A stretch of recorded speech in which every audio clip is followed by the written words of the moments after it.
Gracias por tu presencia, gracias por tu bondad, gracias por tu amor, gracias por ayudarnos cada día, Señor. Gracias por demostrarnos, Señor, que nuestra salvación está en Cristo Jesús. Es nuestra vida completa, el ABC de la vida cristiana, nuestra salvación. ¿Cuánto necesitamos volver a estas verdades? Te damos gracias, Dios mío. Estamos aquí frente a tu palabra, conscientes de nuestra propia debilidad, no solamente para predicarla de un púlpito, sino de la debilidad de mis hermanos para escuchar con mucha atención y reverencia, implantarla en sus corazones por el poder de tu Espíritu y dar frutos. Ayúdanos, Dios. Ayúdanos, ven en nuestro auxilio, Señor, y glorifícate, Espíritu de Dios, por la obra de tu Espíritu Santo. Amén, gloria a Dios. Amén, gloria. Pueden tomar asiento, mis hermanos. Vamos al capítulo 7 de Mateo y vamos a leer los versículos 28 vamos a leerlo. Y dice 29, cuando Jesús terminó estas palabras refiriéndose,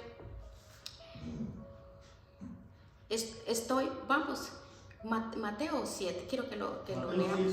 Sí, Mateo 7, 29. Vamos a iniciarlo del versículo 28. Sí, vamos del 28, vamos a leer este versículo. Y dice así: y cuando terminó Jesús estas palabras, obviamente estaba en el sermón del monte. Dice que las multitudes se admiraban de su enseñanza porque les enseñaba como uno que tiene autoridad y no como sus escribas. En el año, vamos a tomar solo ese versículo ahorita. Después de la muerte del gran conocido predicador del siglo XIX, Charles Spurgeon, James Douglas publicó una biografía de Spurgeon en la que le llamó el príncipe de los predicadores.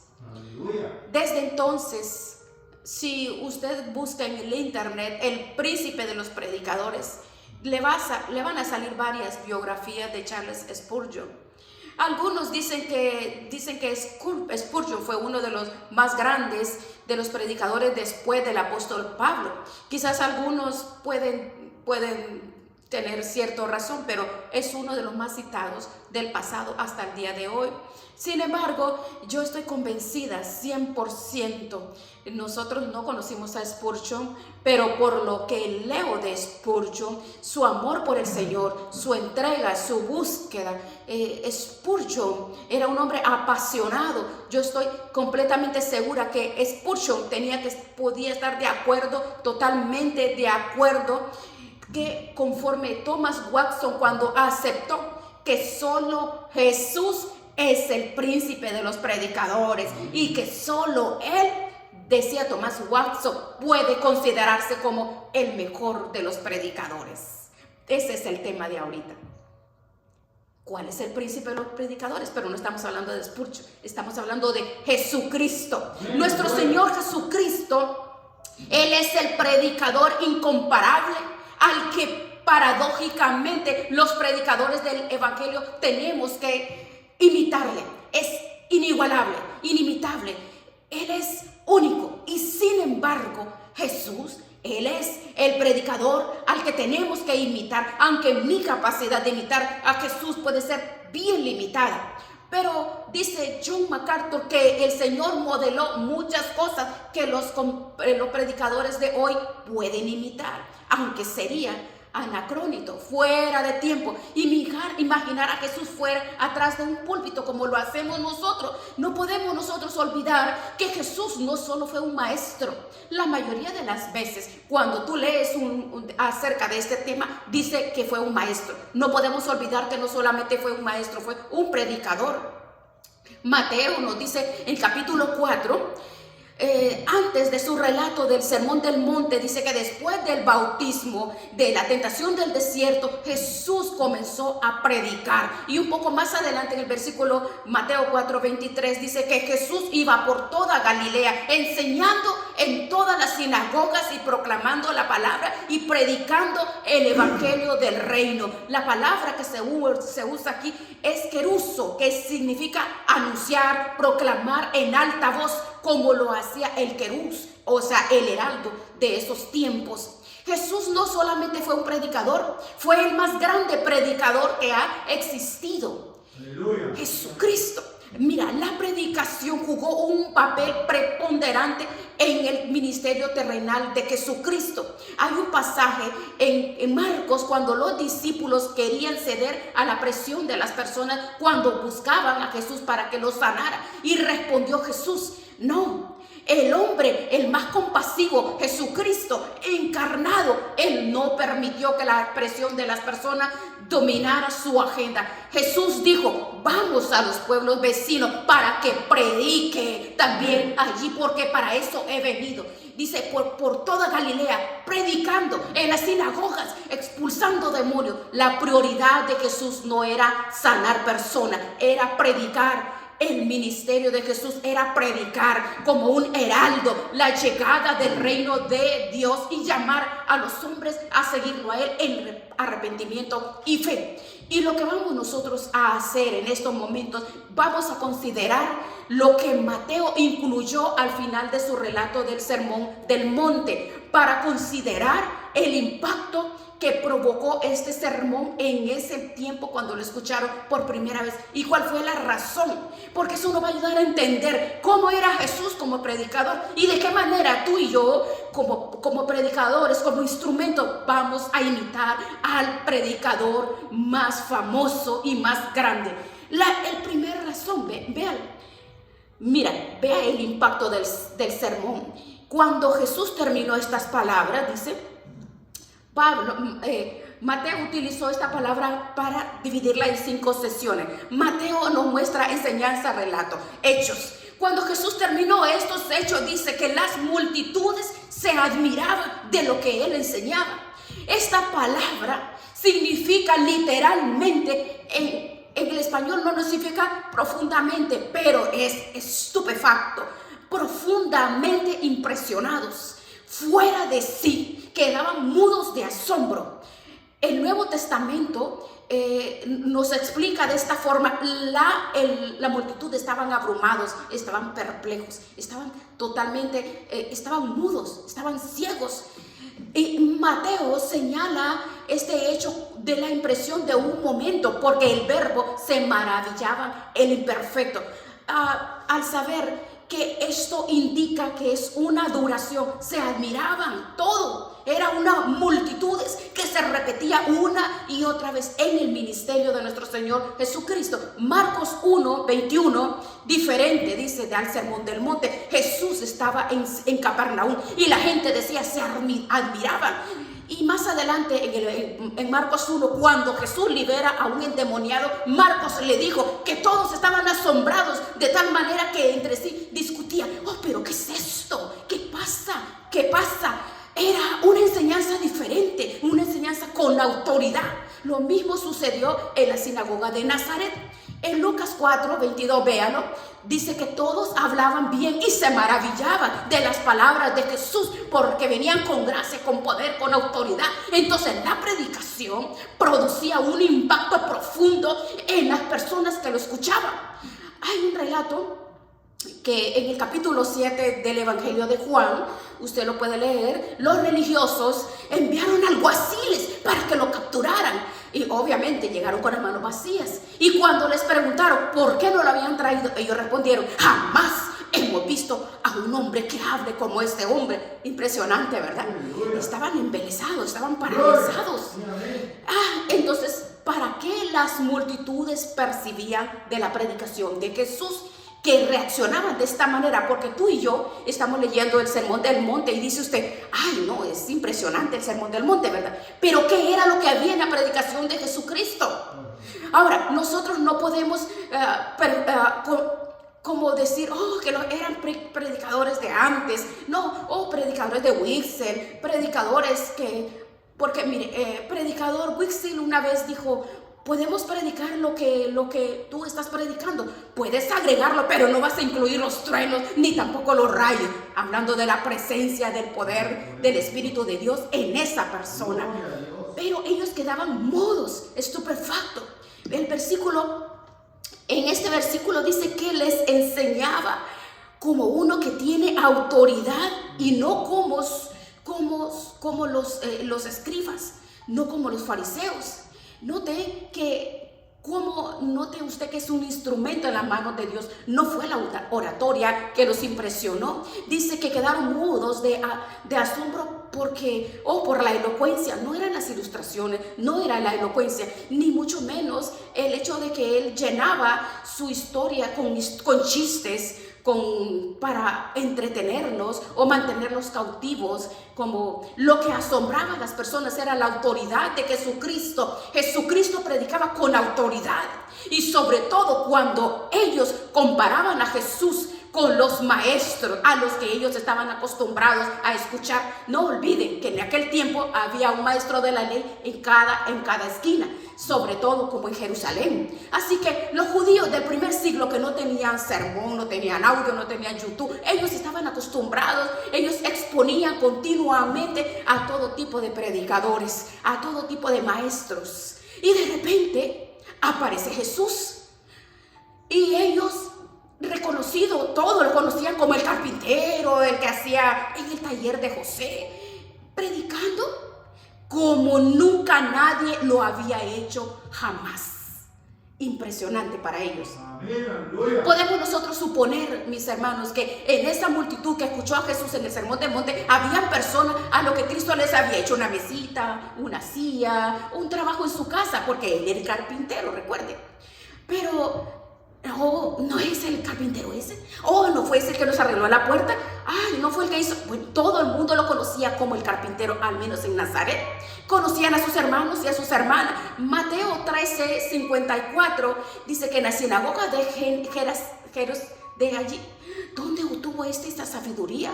¿Dónde obtuvo todos estos milagros? ¿No es el hijo del carpintero? ¿No es María la mamá? ¿No es Jacobo, Simón, Judas? ¿No están aquí todos sus hermanos? ¿Cómo es eso? Pero tú no jugabas con Jacobo y veías a José y veías a Jesús siempre trabajando. Y esa era la crítica entre ellos, porque lo conocían. Bueno, mis hermanos, miren, nosotros podemos usar la imaginación.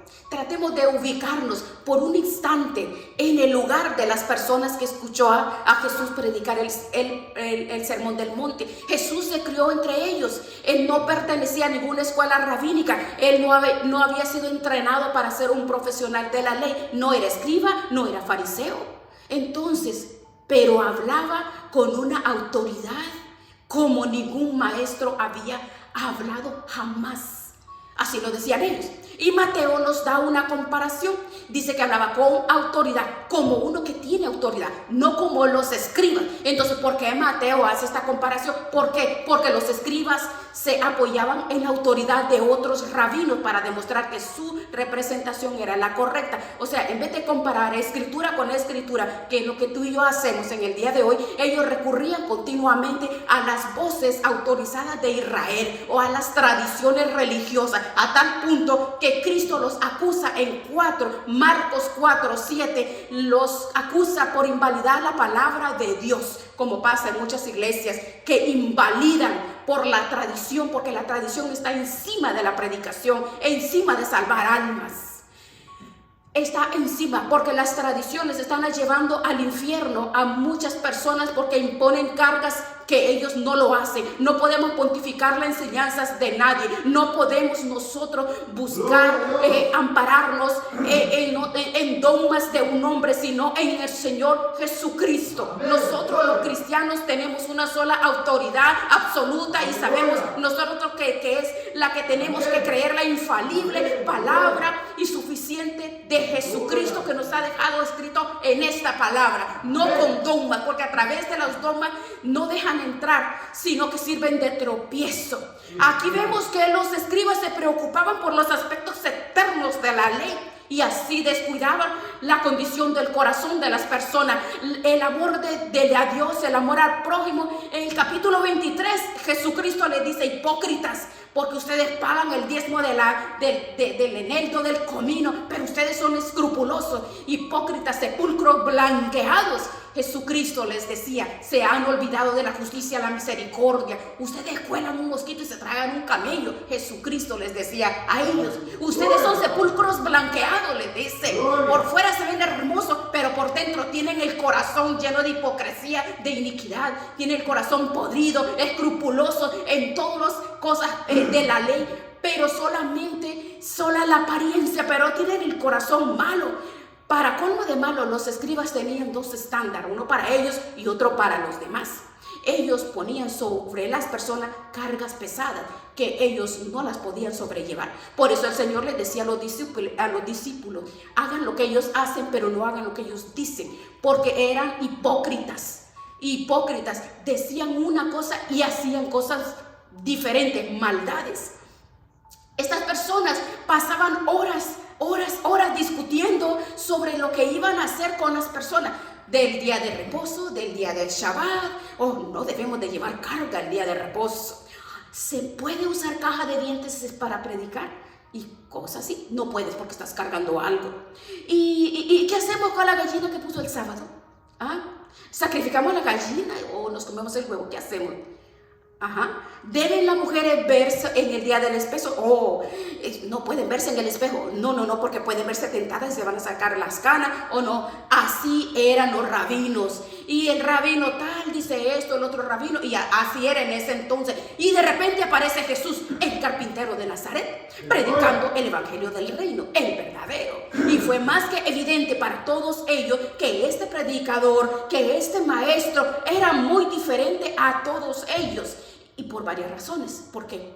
En primer lugar, por el poder espiritual.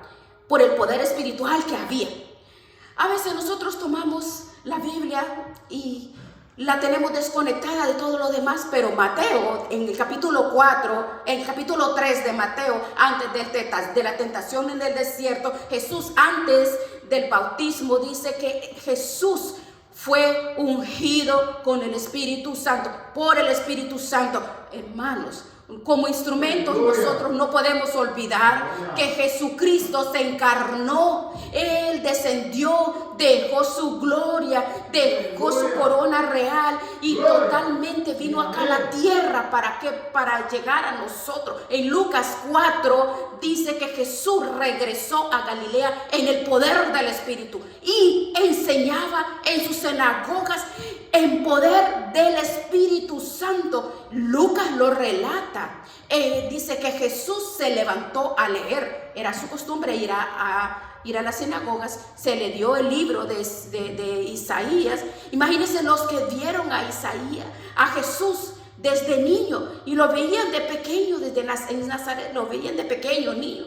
Y Jesús se levanta a leer y abrió el libro y encontró el lugar donde dijo, Lucas 4:18, el Espíritu de Dios me ha ungido, me ha enviado a salvar a los quebrantados, a libertad a los cautivos, vista a los ciegos, poner en libertad a los oprimidos, a predicar el año agradable del Señor. Él está citando Isaías 61:1 y 2, y enrollando el libro, dice, lo entregó al ministro y se sentó.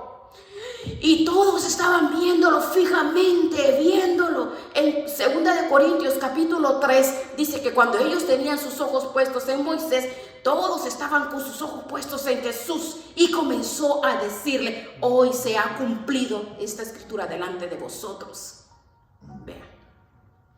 Noten, eso no fue solo un sermón de 2 segundos, dice, comenzó a decir. Eso fue parte de su sermón. Aquí no lo relata todo, pero al inicio de su predicación, Jesús comienza afirmando que el ungimiento del poder del Espíritu de Dios del que profetizó Isaías se había cumplido en él, como el Mesías. ¿Ve?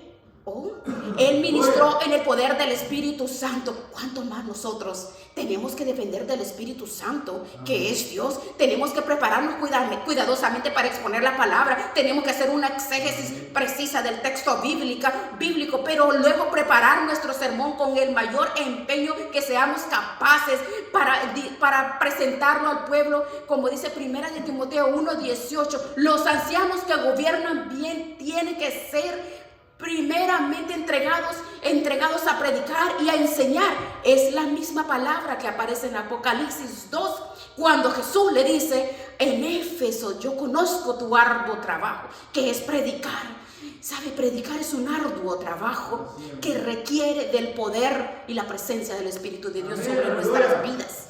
Necesitamos. Mira, la buena predicación es el resultado de un arduo trabajo en dependencia del Espíritu Santo. No es escoger lo que yo quiero, tratar de escoger en el trabajo del predicador o la dependencia del Espíritu Santo. Ok, bueno, es como decir, vamos a ver, despendernos de este lado o nos despendemos del otro. Un avión no puede volar sin las dos alas, ¿verdad?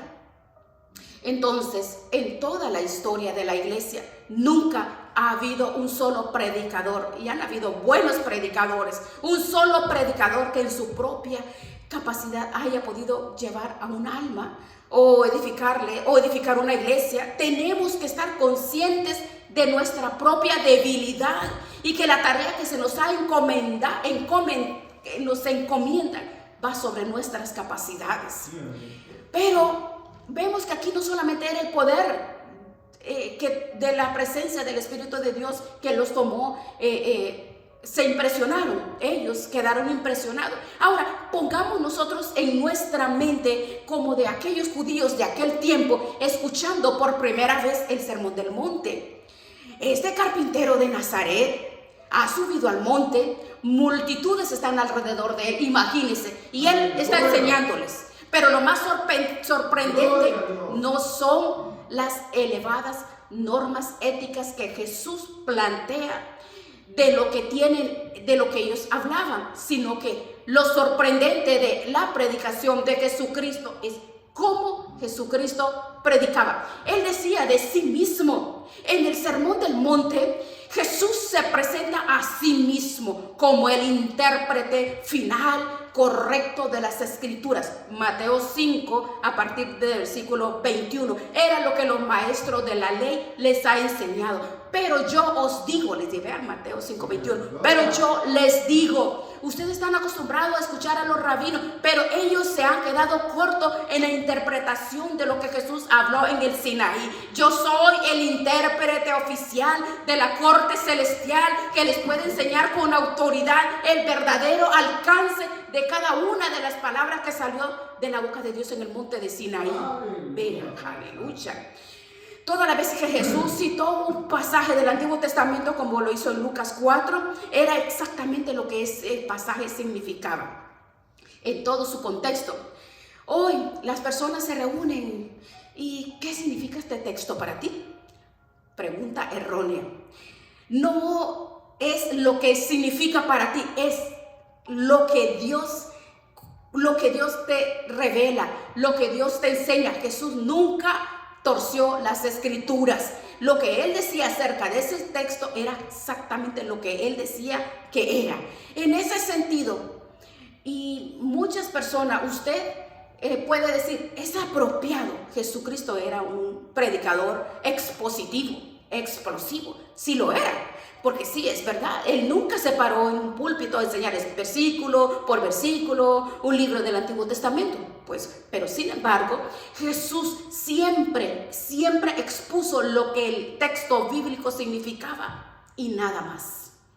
Porque Jesús tenía las Escrituras en toda la estima, porque era el verbo hablando. ¿Usted recuerda cuando iban los discípulos en camino a Emaús y él les dijo, insensatos, no han recordado lo que el maestro les ha dicho? Pero casi al final de su ministerio, Jesús les había dicho 3 veces, me van a arrestar, me van a golpear, me van a crucificar y voy a resucitar. Y él les dice, pues no se acuerda lo que les dije. Insensatos y tardos de corazón para creer lo que los profetas dijeron. Así tenía el Hijo de Dios encarnado, así veía él esas Escrituras. En el monte de la tentación le dijo, escrito está. Ya se acabó el argumento. Si está escrito, así va a ser. Ya no hay más nada que hablar. Así será. Vean, porque la palabra es veraz. Es la veracidad de la palabra que nosotros vemos. Nosotros tenemos que conocer que la palabra del Señor es la que nos revela el conducto por donde tenemos que hacer, cómo tenemos que hacer las cosas. Creer lo que la palabra del Señor dice, que Jonás se tragó a Jonás, el pez se tragó a Jonás, pues tenemos la palabra de Dios.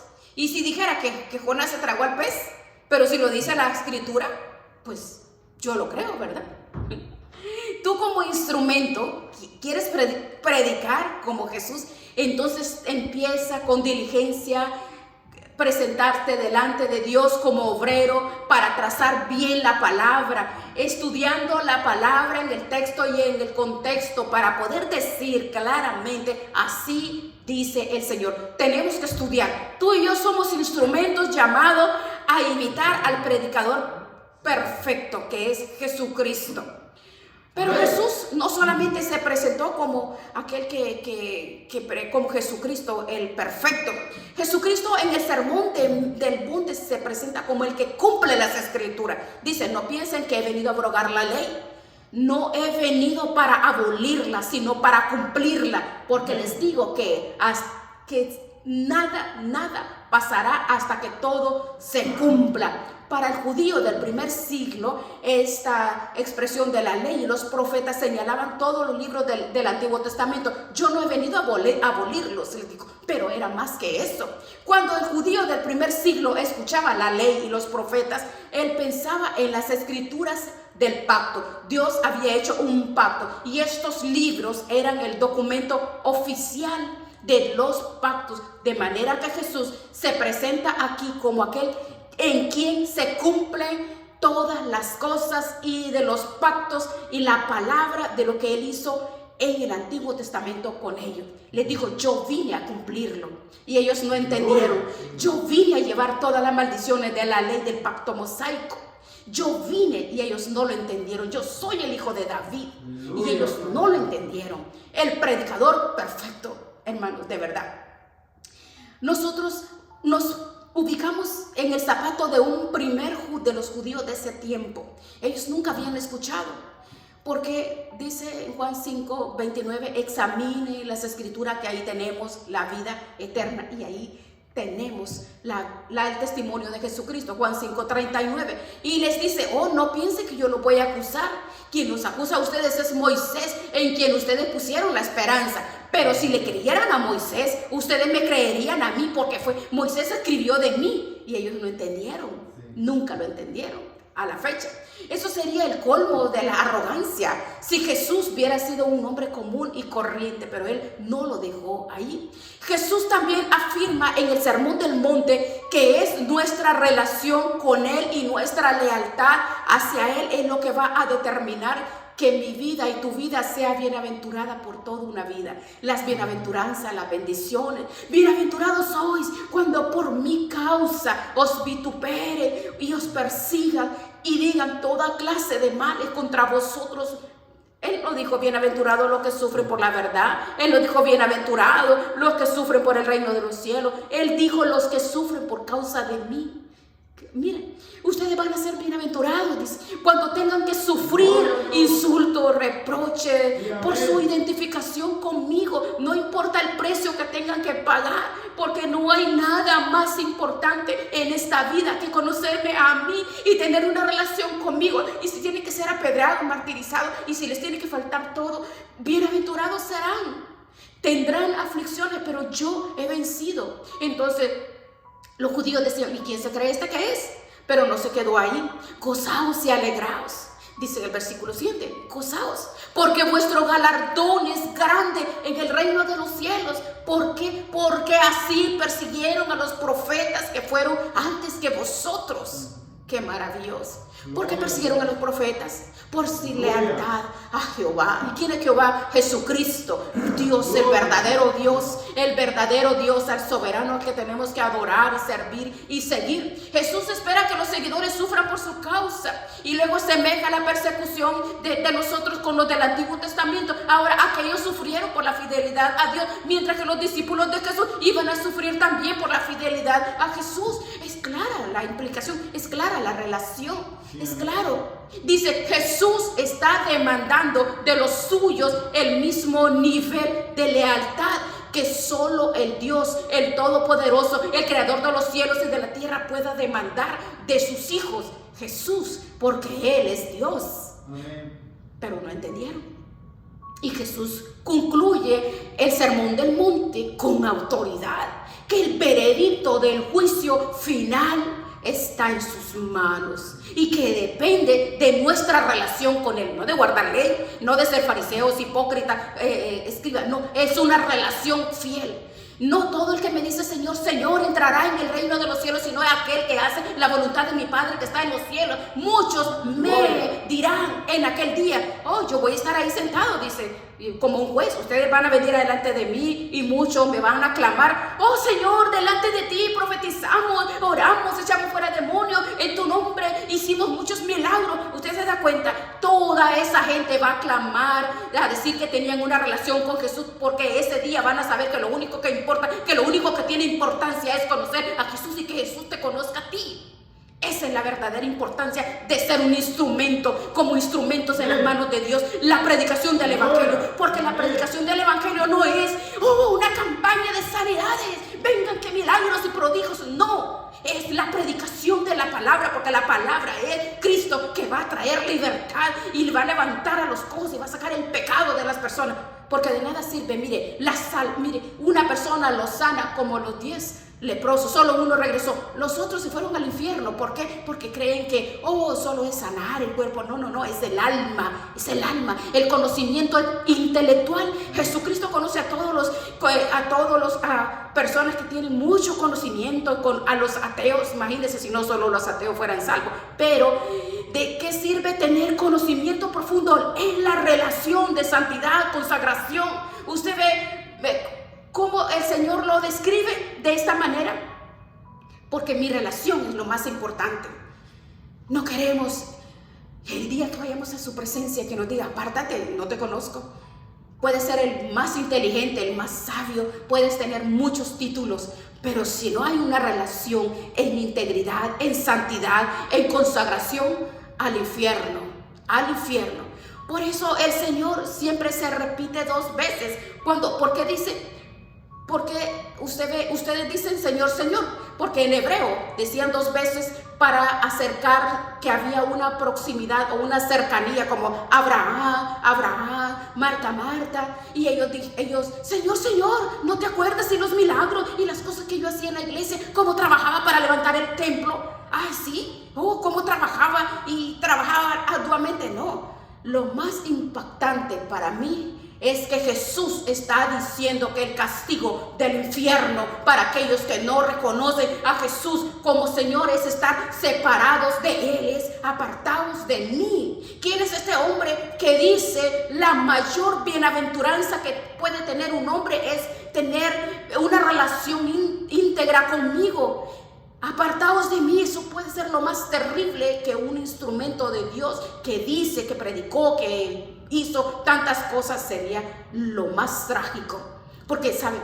Tenemos que tomar bien en serio y empecemos a construir nuestras vidas de cristianismo en estos argumentos que el Señor nos dice. No queremos que nos diga, apartados de mí. Y Él dice, por tanto, todo que escucha estas palabras mías y las pone en práctica, será como aquel hombre sabio que edificó sobre la roca. Pero el que escucha estas palabras y no las escucha será como un hombre insensato que edificó sobre la arena, y su ruina fue fatal. Jesús no solamente fue el predicador perfecto, sino Él reveló, porque Él es la revelación, porque Él es Dios en persona. Hebreos 1, Él es Dios. El soberano se despojó de su gloria, de su corona. Jesucristo es Dios. En todas las cartas de Pablo nos muestra que Jesucristo es el Redentor. No tenemos que afanarnos nosotros de qué forma o cómo vamos a llegar, solamente es creerle a Él y hacer, como dice su palabra, bienaventurado aquel que cimentó sus raíces en Él, en su Cristo, porque Él es la revelación de Dios. Dios se reveló a través de Jesús. En Mateo 24:35 Él dice, Jesucristo, las palabras, mis palabras no van a pasar. ¿Quién lo dijo? Lo dijo Jesucristo. Es en Isaías 48, la palabra del Dios nuestro permanece para siempre. Y ahora Jesús dice, mis palabras.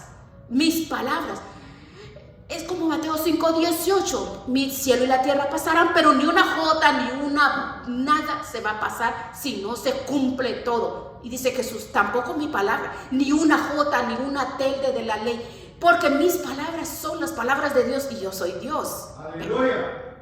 Lo que provocó el asombro de estas personas fue el hecho de que Jesús predicara a Jesús en esos términos. Ese fue el choque entre ellos. Era algo insólito para un judío del primer siglo.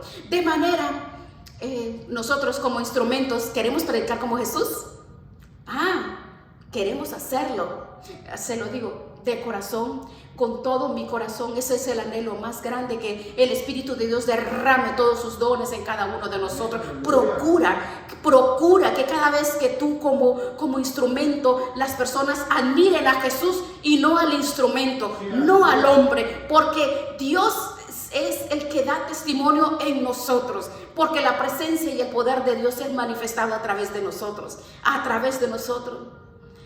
Miren, nosotros no podemos demostrar que somos inteligentes, no, de ninguna manera. Dios dice que Él exalta su poder en personas humildes, en personas que no son soberbias ni altivas, que creen que todo lo saben y que no. La palabra del Señor en 2 de Corintios 4 dice Pablo que no nos predicamos a nosotros, sino a Jesús. Nosotros no solo somos sus siervos, nosotros somos sus discípulos. ¿Por qué? Dice Pablo, ¿por qué predicamos a Jesús? Porque Jesús mandó que de las tinieblas, ese que se resplandeció, mandó a nosotros que resplandeciera en nuestros corazones el poder de Dios en mi vida.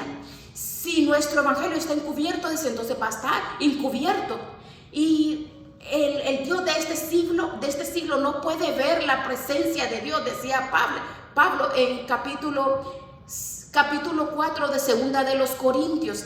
Pero ¿por qué estás predicando? Le decía, pero si tú dijiste que están ciegos, que no pueden ver. Pero Pablo está hablando en este capítulo que hay que predicar para que caigan las vendas, para que sean libres de maldiciones, libres de herencia ancestrales, porque el Espíritu de Dios cae sobre esa persona y de repente llega la luz a esa persona, porque estás predicando a Jesús, estás predicando la vida, la salvación a esa persona, y eso es lo que importa, eso es lo necesario, lo que tú y yo necesitamos hacer.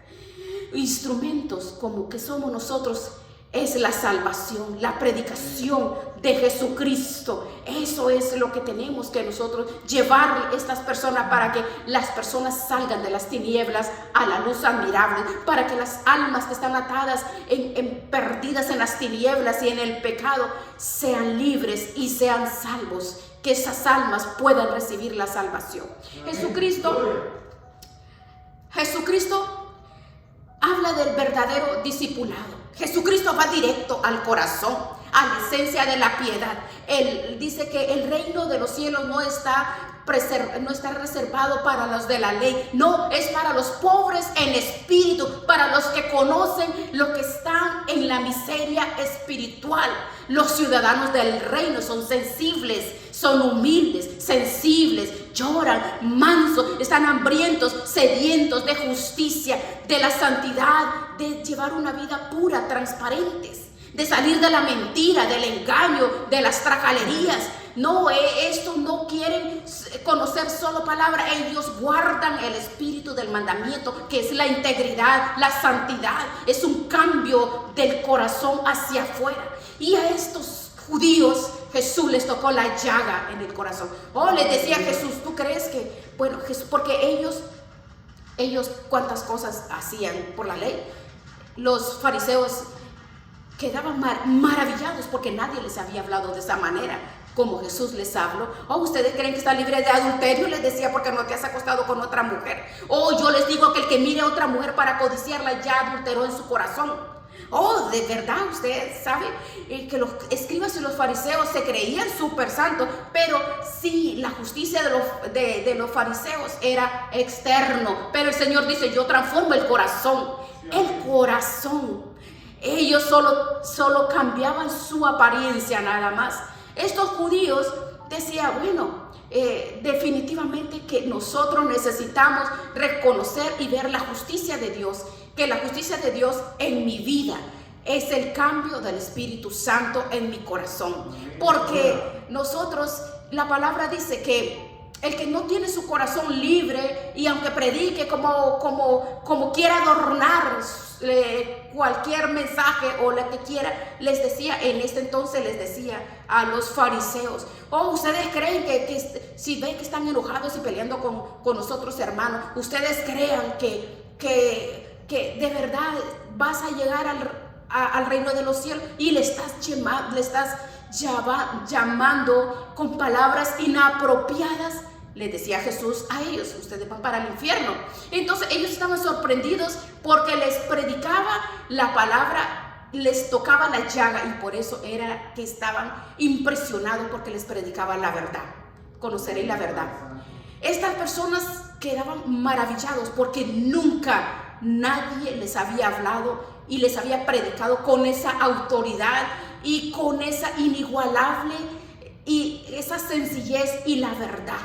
Él no se detenía con términos raros, no, él les decía directamente al corazón, ¿ustedes qué creen? Ustedes cómo tienen sus corazones llenos de odio, de amargura, de pleito, de celo, de codicia, de maldad y de toda clase de maldad. ¿Ustedes qué creen? Y eso era lo que ellos estaban sorprendidos, porque nadie les había hablado de esa manera. Ahora, nosotros conociendo lo que Jesucristo como predicador nos dice que nosotros como instrumentos tenemos que caminar y llevar su palabra para el lugar donde quiere y a las personas que Él pone en nuestro camino. Si la misma palabra del Señor nos habla a nosotros de que como Jesucristo nos escribe que Él hablaba con la verdad, usted y yo tenemos que apropiarnos de esa verdad. Porque la verdad, ¿cuál es la verdad para nosotros? La verdad, dice uno, bueno, la verdad es Cristo, pero dada a César lo que es del César y a Dios lo que es de Dios. Bueno, en el texto griego decía, ¿cuánta sabiduría hay ahí? Si tu ojo derecho dice ocasión de caer, pues córtalo. Si tu mano derecha te es ocasión de caer, pues quítala. Y no os afanéis por vuestra vida, que habréis de comer, que habréis de beber, que habréis de vestir. No es más la vida más que lo que comes. No, miren las aves del cielo. Oh, miren, el Señor usaba palabras así, miren las aves. Nada, no se afanen. No hay un banco de gusano para ellos. Y Jesús les hablaba así, de esa forma. ¿Sabes qué? Vuestro Padre, Él no es el Padre de los sabios. Él es vuestro Padre, es mi Padre, es tu Padre. Y vuestro Padre las alimenta y nosotros valemos más que ellas. Les decía Jesucristo, les hablaba con esa sencillez tan bonita y tan clara, como hablarle a los niños, ¿verdad? Entonces,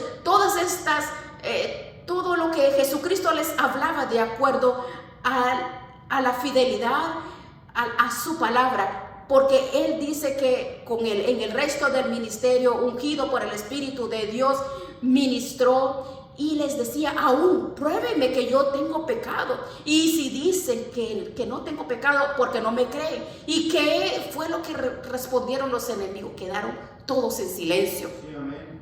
Algunos me acusan de pecado, les decía Jesús a ellos, y ninguno de ellos quedaban en silencio. Él hablaba con autoridad porque tenía autoridad. Porque ¿cuál era la autoridad y la gloriosa presencia de Dios en Él? Pero tú y yo tenemos que ver y seguir las pisadas y la forma como el Señor nos ha dado como discípulos. La autoridad delegada de Jesucristo es discípulos, convertirnos en discípulos de Jesucristo, seguir sus pisadas, seguir su caminar, seguir de la forma como Él habla, que el predicador por excelencia, el número uno. Entonces, aquí en Mateo vemos la autoridad de Jesús. Jesús le dio autoridad a sus discípulos. Él delegó autoridad. En el capítulo 28, toda autoridad me es dada en el cielo y la tierra. Por tanto, vayan y hagan discípulos. Bautícenlos. Vayan. Él nos ha dado esa autoridad. Si podemos lograrlo, podemos hacerlo como instrumentos. Pasemos lo que pasemos. No importa. Dios tiene el control de todas las cosas. Usted como instrumento tienes que seguir adelante en que pase lo que pase, esté pasando lo que esté pasando, predica la palabra. Instrumentos, somos limpios en las manos de Dios porque la autoridad es proporcional a la fidelidad. Tú y yo somos fieles en el Señor, somos consagrados, buscamos la consagración, buscamos la integridad. El Señor, esa presencia y el poder de Dios va a ser, como dice, un match en nosotros. En Efesios dice: miren por todos vosotros y por todo el rebaño para apacentar la iglesia del Señor, la cual Él ganó con su propia sangre. ¿Por quién tenemos que velar primero? Primero por nosotros. Cuidemos nuestra relación con Dios, nuestra vida, nuestra entrega. Cuidémonos, mirad por vosotros y por todo el rebaño. Luego le dijo a Mateo: oh Timoteo, ten cuidado de ti mismo, no descuides tu vida espiritual. La principal labor de un instrumento es cuidar nuestra vida personal. Nosotros tenemos que cuidarnos primeramente nosotros, porque como instrumentos tenemos nosotros que estar limpios para que la gloria, el poder, la presencia de Dios, el Espíritu de Dios se manifieste en nuestras vidas. Sí, amén, Padre Santo. Mire que eso es en su casa. ¿Cuál es el trabajo más difícil que tenemos todos los instrumentos? Mirad por vosotros mismos. Mirad por vosotros mismos. ¿Quiénes son las personas más difíciles? Las personas que tenemos en casa. Los hijos, la esposa, el esposo. Ellos son la primera persona que tenemos que darle que testificarles a ellos. Eso lo tenemos que hacer allí en donde empieza el ministerio de todo hombre y de toda mujer. Allí es. No nos van a llamar como los grandes predicadores por allá. No. Es en casa donde se levanta el buen predicador, el buen instrumento. Tenemos que imitar a Jesús, al príncipe de las predicaciones, al predicador por excelencia. Tenemos que ser más eficaces para exaltar a Dios en nuestras vidas y con nuestras palabras, aunque paguemos un alto precio, porque el mundo nos va a aborrecer. Nos van a aborrecer por todos lados. Pero cuando aparezca el príncipe de los pastores, como dice, vosotros van a recibir la corona incorruptible de gloria y la invaluable recompensa. Qué maravilloso. No es algo de escuchar, de saber que Jesús diga: buen siervo y fiel. Ven, buen siervo y fiel. No tenías a nadie que predicarle, tenías una iglesia pequeñísima, no tenías a nadie, pero tú fuiste fiel año tras año, pastoreando a 10 personas, a 15, 5, los llevabas a amar a Cristo. Ven, buen siervo y fiel. Mire qué hermoso que le diga: ven, buen siervo fiel, que lo mucho te pondré. Ven, gózate en la presencia de tu Señor. Mire qué hermoso es ese galardón tan grande que usted y yo tenemos. Es el galardón que nos espera. Amén. Vamos a decirle: gracias, Padre. Gracias. Oh, gracias, Señor, por habernos dado el privilegio de predicar una vez más tu palabra. Gloria. Señor, bendice a cada uno de mis hermanos. Bendice el esfuerzo que hacen mis hermanos, Dios mío. Bendícelos. No para llenarnos a nosotros de conocimiento, sí, el conocimiento de ti, aplicarlo a nuestra vida para servirte mejor a ti, Señor. Oh Dios, perdónanos. Perdónanos, Padre. Perdónanos porque muchas veces hemos sido ladrones de gloria. Perdónanos, oh Dios, perdónanos. Perdona la soberbia que hay en cada uno de nosotros, por esa exaltación que ha habido del ego, del egocentrismo de cada uno de nosotros, porque no hemos sido diligentes para estudiar tu palabra. No hemos sido diligentes, somos débiles. Ayúdanos. Bendice a mis hermanos, bendice los instrumentos, bendice las familias, que sepan discernir entre el pecado, entre la prueba, entre la lucha, que puedan salir y que puedan huir de esos momentos difíciles, de tentación, de prueba. Ayúdanos, Padre, ayuda a cada uno de mis hermanos, ayuda a cada joven, a cada niño, Dios mío, guárdalos. En el nombre de Jesucristo te lo rogamos, Padre.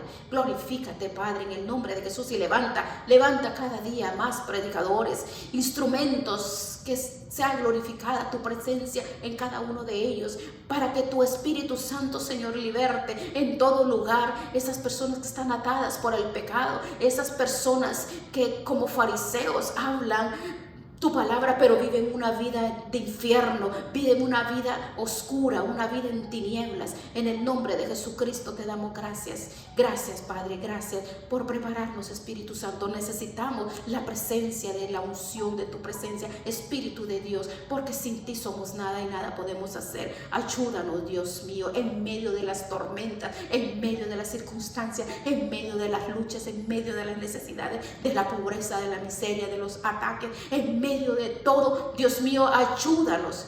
Tu presencia y tu Espíritu Santo, Padre, necesitamos que nos guíes, nos diriges, que nos hables. Dios mío, en el nombre de Jesucristo, gracias. Oh Dios mío, gracias. Toma el control de cada corazón, de cada vida, Dios mío, y glorifícate en cada persona, glorifícate en cada instrumento, Dios, que está en este lugar, y los que posteriormente también escucharán este mensaje, que llegue a sus corazones, Padre, a un corazón que sea humilde y que reconozca que necesita de tu presencia, necesita que tú lo guíes, Padre. Guíanos, enséñanos cada día, Dios, en el nombre poderoso de Jesucristo. Toda la gloria y toda la honra es para ti, porque todo es tuyo, el poder, el honor y la gloria. Somos nosotros siervos inútiles, porque ni siquiera lo que tenemos que hacer hacemos. Dios mío, en el nombre de Jesucristo. Gracias, Padre, gracias. Toda la gloria es tuya.